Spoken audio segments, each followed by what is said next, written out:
अगर आप हमारे गाने को पसंद करते हैं तो हमारे YouTube channel MS music entertainment channel को सब्सक्राइब करें और बेल आइकन को दबाना ना भूलें। जय मिथिला, जय मैथिली।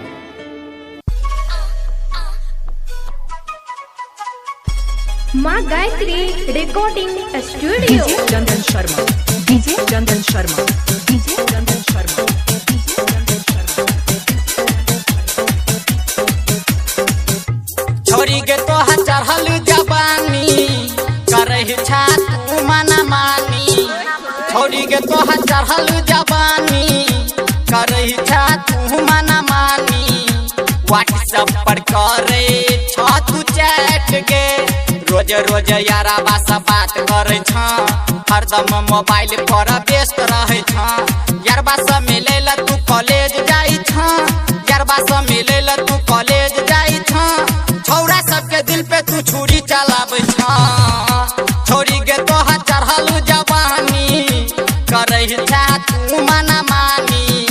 व्हाट्सएप पर करे छा तू चैट के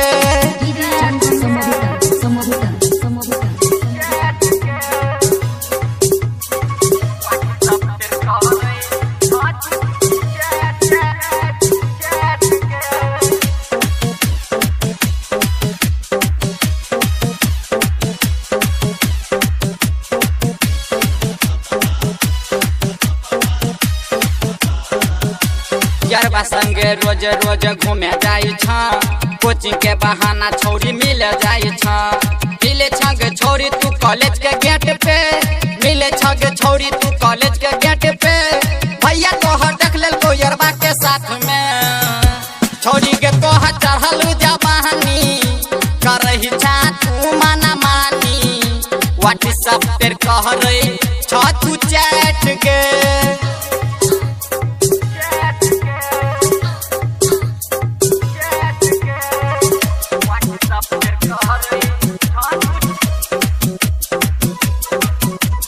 डीजे चंदन शर्मा, डीजे चंदन शर्मा, डीजे चंदन शर्मा, डीजे चंदन शर्मा।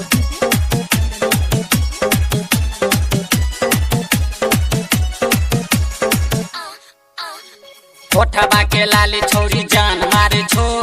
कानबा के बाली तोहर होश उड़ावे छो। देख के तोहर रूप पागल भेल हम।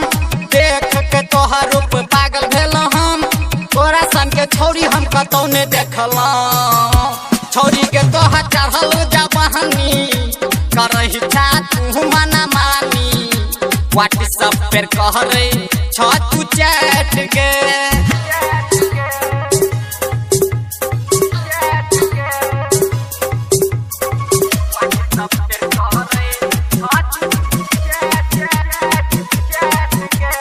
डीजे चंदन शर्मा, डीजे चंदन शर्मा, डीजे चंदन शर्मा, डीजे चंदन शर्मा, डीजे।